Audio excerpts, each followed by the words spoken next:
নমস্কার, আমি রাখি। আমার নতুন আরো একটি ব্লগে আপনাদের সবাইকে স্বাগত জানিয়ে আজকের ব্লগটি শুরু করলাম। কেমন আছেন আপনারা সবাই? আশা করছি ভালো আছেন আর আমরাও ভালো রয়েছি। এখন বাজে সকাল ৭টা। আপনাদেরকে সাথে নিয়েই ব্লগটা শুরু করলাম।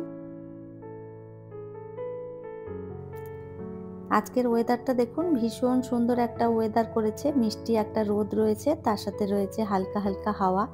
তো সকালবেলায় ঘুম থেকে উঠে আমি ব্রাশ করেছি, ড্রেস চেঞ্জ করেছি, নিজে একটু ফ্রেশ হয়ে নিয়েছি। আর এরপরে এই যে গাছের পাতাগুলো একটুখানি মুছে পরিষ্কার করে নেব।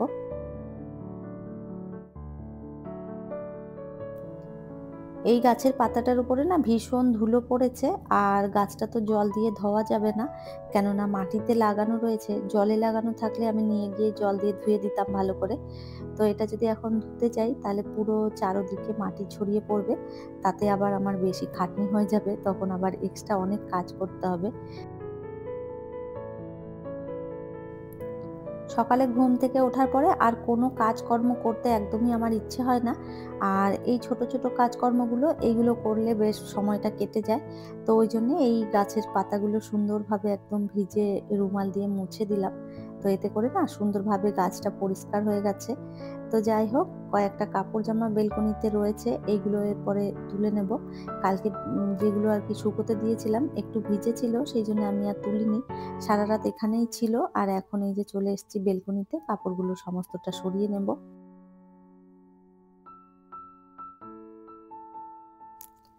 প্রতিদিনের এত, এত কাচা কিভাবে যে শেষ করব নিজেই জানি না। তো একদিন না কাচলে না অনেক কাপড় জমা হয়ে যায়। আর কয়েকটা কাপড় জামা বিবেকের বাবা এসেও পড়েছিল, সেইগুলোও ছিল। ভাবলাম ওইগুলোও কেচে দিই। তো সমস্তটা কালকে কেচে দিয়েছিলাম, তাতে অনেকগুলো কাপড় জামা জমা হয়েছে। আর এই তো এগুলো সব এখন রেখে দিচ্ছি। পরে ভাঁজ করে নেব। তার আগে ভাবলাম উম বেলকনিতে যে গাছগুলো রয়েছে সেগুলোকে একটু দেখাশোনা করি। টবের মধ্যে অনেক গাছ হয়েছে যেগুলো আমার কোনো কাজেই লাগবে না। তো এই গাছগুলোর কোনো যত্ন ছাড়াই বেড়ে ওঠে এত সুন্দর। যেগুলো যত্ন করি সেগুলো খুব একটা বাড়তে চায় না। আর যেগুলোকে যত্ন করি না সেগুলো দেখুন কেমনভাবে বেড়ে উঠেছে। তো ভাবলাম এই গাছগুলো তুলেই ফেলি। কেননা এরাই সমস্ত গাছের যে খাবার সেগুলো এরাই খেয়ে নেয়। তো এই কারণে এদেরকে তুলে পরিষ্কার করে ফেলছি। আর আজ আর গাছের খাবার দেব না। ভেবেছি যে পরিষ্কার করে রাখি, তারপরে একটা সময় একটুখানি গাছের যে খাবার দিই সেগুলো দিয়ে দেব।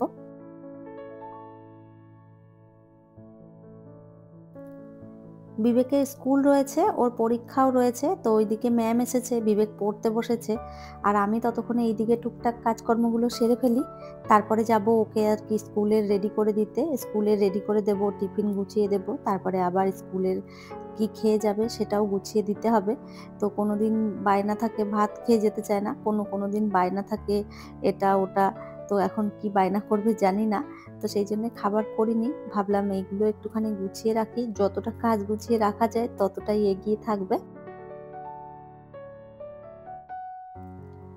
ভাবলাম হাতে যখন সময় রয়েছে আর বিবেক যখন পড়া করছে, আমি কি করতাম, বসে হয়তো সেই মোবাইলটাই ঘাঁটতাম। তো ওইজন্য ভাবলাম যে না বসে থেকে কাপড়গুলো ভাঁজ করে ফেলি। এতে করে আমার কাজটাও এগিয়ে যাবে, আর সাথে, সাথে কাজটা সুন্দরভাবে গোছানোও হয়ে যাবে। কেননা কাপড়-চোপড় ফেলে রাখলে না দলা-মোচা করে রাখার পর একদম কাপড়গুলো কুঁচকে যায়। তো সঙ্গে, সঙ্গে ভাঁজ করে নিলে ওই জিনিসটা আর হয় না। তো ওইজন্য ভাবলাম যে না বসে ফোন না ঘেঁটে এই কাজটা সেরে রাখি। যখনই কাপড় ভাঁজ করি তখনই সবারটা আলাদা, আলাদা করে রাখি। এতে করে বেশ সুবিধে হয়। কেননা আলাদা, আলাদা করে রাখি। যার যেখানে জায়গা সেখানটাতে ঢুকিয়ে দেব। তো এই যে বিবেকের বাবারগুলো আলাদা করে নিলাম, আমারগুলো আলাদা, বিবেকেরগুলো আলাদা। সমস্তটা আলাদা করে, করে রেখেছি। এরপরে পাটে, পাটে যার, যার জায়গার জিনিস তার কাছে রেখে দেব।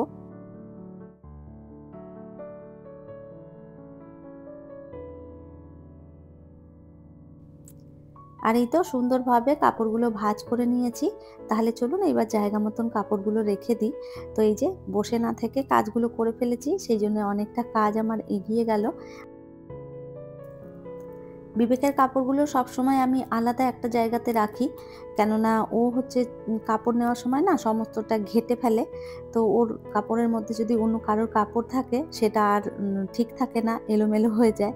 ওই জন্য ওকে একটা আলাদা জায়গা করে দিয়েছি, সমস্ত ওর কাপড় চোপড় ওইখানটাতেই থাকে।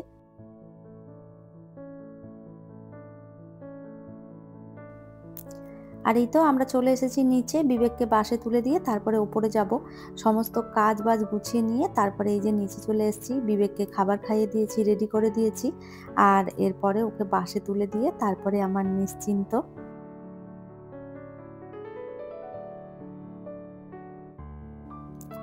আর এই তো বাসও চলে এসেছে, ওরা সবাই মিলে আর কি একে একে করে এগিয়ে যাচ্ছে।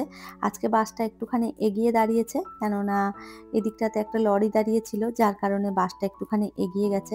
না হলে আর একদম সামনেরটায় দাঁড়ায়, তখন উঠতে সুবিধে হয়। তো যাই হোক, ওদের বাস ছেড়ে দিয়েছে, আমি ছেড়ে দিয়ে ওপরে চলে এসেছি।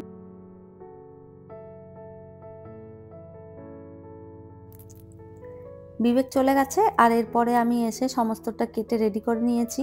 আর এখন বানাবো সকালের নাস্তা।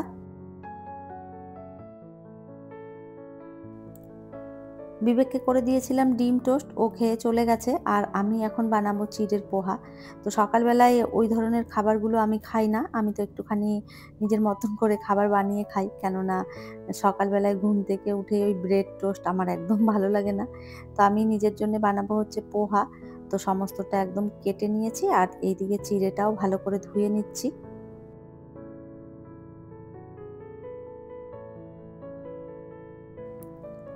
এই ধরনের খাবারগুলো খেলে না ভীষণ ভালো, শরীরের পক্ষেও ভালো। আবার আপনারা যারা ওয়েট লস করেন তাদের জন্যেও এটা ভীষণ উপকারী। তো এই ধরনের খাবারগুলো খেলে না ওয়েটটা সবসময় কন্ট্রোলে থাকে, বাড়তে দেয় না। আর উল্টোপাল্টা খাবার খেলেই তখন দেখা যায় ওজন অনেকটা বেড়ে যায়। তো আমি এখন একটুখানি ভেবেচিন্তেই খাবার খাচ্ছি। তো যাই হোক, ওইদিকে আমি তাওয়াটা বসিয়েছিলাম গরম হওয়ার জন্যে। তো তাওয়াটা যতক্ষণে গরম হচ্ছে ততক্ষণে আমি ওই দিকটাতে ডিম সিদ্ধ বসিয়ে দিয়েছি। ২ টো ডিম সিদ্ধ করলাম, একটা আমি খাবো আর একটা বিবেক এসে খাবে।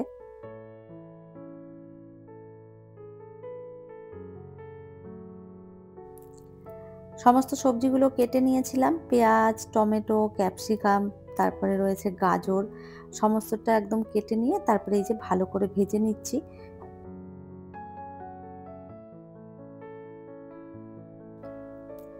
আর এর মধ্যে দিয়ে দিলাম ধুয়ে রাখা চিড়া। তো চিড়াটাও ভালো করে ভিজে গেছে। এখানে একটুখানি শক্ত ধরনের চিড়া নিতে হবে। বেশি পাতলা চিড়ে হলে না একদম গলে দলা পেকে যাবে। তো যাই হোক, এদিকে চিড়াটা ভালো করে ভেজে নিয়ে এর মধ্যে দিয়ে দিলাম একটুখানি লেবুর রস। আর ওপর থেকে একটুখানি দিয়ে দিচ্ছি হচ্ছে ম্যাগি মসলা। আর তার সাথে দেবো হালকা একটুখানি চিনি। আর এই ম্যাগির মসলাটা দেওয়ার জন্য না পোহার স্বাদটা ভীষণ বেড়ে যায়। খেতে বেশ ভালো লাগে।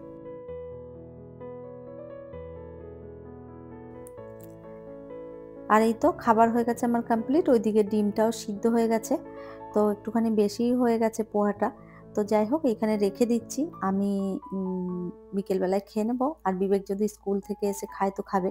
বিবেক এই ধরনের খাবারগুলো খুব একটা খেতে চায় না।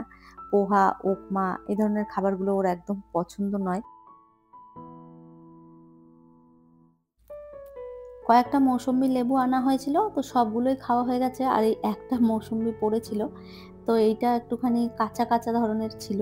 উপরটা একদম হলুদ হয়নি, সবুজ ছিল। যে কারণে বিবেক খেতে চায়নি। বলছে টক হবে, আমি খাবো না। তো আমি বললাম যে ও কদিন ধরেই পড়েছিল, মৌসুম্বিটা কেউ খাচ্ছিল না। ওইজন্য ভাবলাম আমি কেটে খেয়ে ফেলি। তো আমি অর্ধেকটা নিলাম আর অর্ধেকটা বিবেকের জন্য রেখে দিয়েছি। স্কুল থেকে এসে যদি খায়। আজকে একটু তাড়াতাড়ি চলে আসবে, এক্সাম চলছে যেহেতু। তো ওই ১:৩০-২টোর মধ্যেই ঢুকে পড়বে। তো যতক্ষণে না আসছে ততক্ষণে আমি আমার কাজগুলো সেরে ফেলি।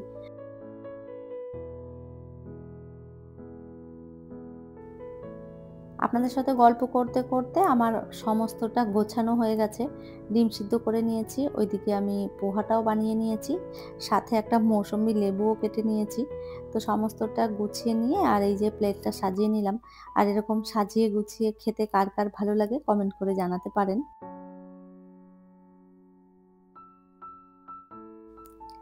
এইভাবে প্লেট সাজিয়ে খেতে বেশ ভালো লাগে।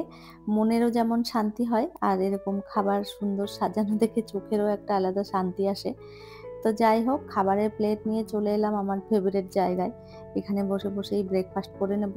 তারপরে গিয়ে কাজকর্ম যেইগুলো বাকি রয়েছে সেগুলো গুছিয়ে করব।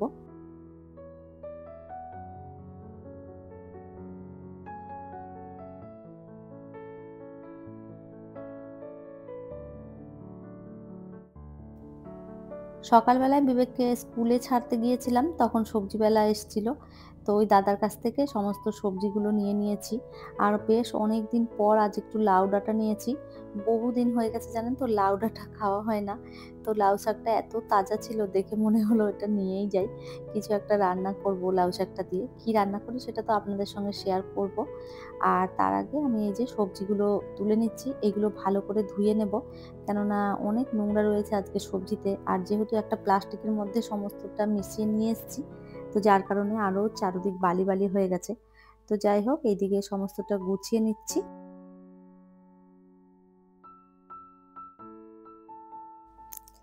কুমড়ো নিয়েছিলাম, সেই কুমড়োর ভেতরের যে বীজগুলো রয়েছে সেগুলো বের করে দিলাম। বীজগুলো থাকলে না কুমড়ো তাড়াতাড়ি করে নষ্ট হয়ে যায়, ওইজন্য আমি এটা কেটেই রাখি। আর এইদিকে কয়েকটা কাঁচা লঙ্কা নেওয়া হয়েছিল, সেগুলোও বোট ছাড়িয়ে নিচ্ছি।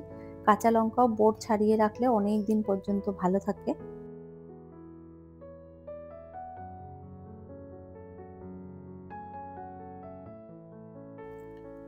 একে, একে করে সমস্তটা গুছিয়ে নিয়েছি। আর এরপরে এই যে সবজিগুলো একটুখানি ধুয়ে নিচ্ছি। বেশ ভালো করে একটুখানি জলটা দিয়ে ধুয়ে তারপরে জল ঝরতে রেখে দেবো। আর এই যে যেটার মধ্যে রেখেছি ওইটা একটুখানি ঝাঁঝরি টাইপের, চারদিক থেকে ছিদ্র রয়েছে, ওই জন্য জলগুলো বেশ সুন্দরভাবে বেরিয়ে যাচ্ছে। আর এই তো সবজিটা একটুখানি ধুয়ে নিলাম। আর এরপরে এই যে লঙ্কাগুলোও ধুয়ে নিচ্ছি।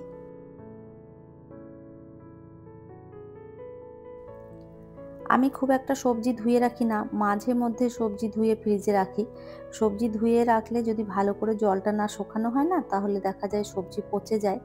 তো ওই জল ঝরিয়ে ভালো করে মুছে শুকিয়ে রাখার অত সময় হয়ে ওঠে না। কখনো, কখনো যদি মন চায়, সময় পাই তখনই করি। সবসময় এই কাজগুলো করা হয় না। বেশিরভাগ সময়টাই সবজি আমি না ধুয়েই রাখি। আর কাটবার সময় তো ধুয়েই নিই। ভালো করে ধুয়ে তারপরে কেটে পরিষ্কার করে রান্নাটা করি। তো তারপরেও এই যে যেদিন দেখি যে খুব আরকি নোংরা রয়েছে সবজির মধ্যে, সেই দিনগুলো ধুয়ে নিই। তো এদিকে সবজি আমার ধোয়া হয়ে গেছে। আর ২ টো সজনে ডাঁটাও নিয়েছিলাম। তো অনেকদিন সজনে ডাঁটাও খাওয়া হয়নি। দেখে ভাবলাম যে সজনে ডাঁটাটা ভালোই রয়েছে। একটুখানি আলু বেগুন দিয়ে করলে না ভালো লাগবে খেতে। তো ওইজন্য নিয়েছিলাম। আর এই যে শাক নেওয়া হয়েছে ২ রকমের। আজ ২ রকমের শাক নেওয়া হয়ে গেছিল। তো সবটাই রেখে দিলাম। আজকে আর এইসব ভাজাভাজি করার এখন সময় নেই। আসলে আমি রান্নাই আজকে করব না। কেননা মা ফোন করেছিল, মা রান্না করেছে চিকেন। বিবেক পরীক্ষা দিয়ে এলেই তারপরে মায়ের বাড়িতে চলে যাব। ওখানেই দুপুরের খাওয়া-দাওয়া করব। তো তার আগে সমস্ত সবজি ধুয়ে একদম গুছিয়ে নিলাম। এগুলো জল ঝরে গেলে তারপরে আমি ফ্রিজের মধ্যে রেখে দেব। আর ধনেপাতাটা ওইভাবেই গ্লাসের মধ্যে রেখে দিলাম জল দিয়ে। এভাবে রাখলে বেশ কয়েকদিন তাজা থাকবে।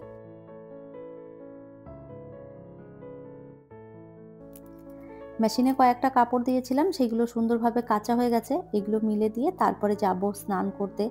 স্নান করে একটুখানি পুজোটা দিয়ে রেডি হয়ে থাকবো। বিবেক এলে ওকে স্নান করিয়ে নিয়েই আরকি বেরিয়ে পড়ব। এত কাজের চাপ, সকাল থেকে কখন দুপুর হয়ে গেল বুঝতেই পারলাম না। সংসারের কাজের তো শেষ নেই। তো যাই হোক এইদিকে সমস্ত কাপড়গুলো মিলে দিয়েছি। তো কাপড়গুলো কোথায় মেলবো ঠিকঠাক করে সেটাই ভাবতে, ভাবতে অর্ধেকটা সময় চলে যায়। তো যাই হোক এদিকে সমস্ত কাপড় মিলে দিলাম। তাহলে চলুন আমার আজকের ভিডিওটা এই পর্যন্তই। ফিরবো নতুন ব্লগ নিয়ে। ততক্ষণের জন্য সবাই ভালো থাকবেন, সুস্থ থাকবেন। আবারও দেখা হবে নতুন একটি ব্লগে।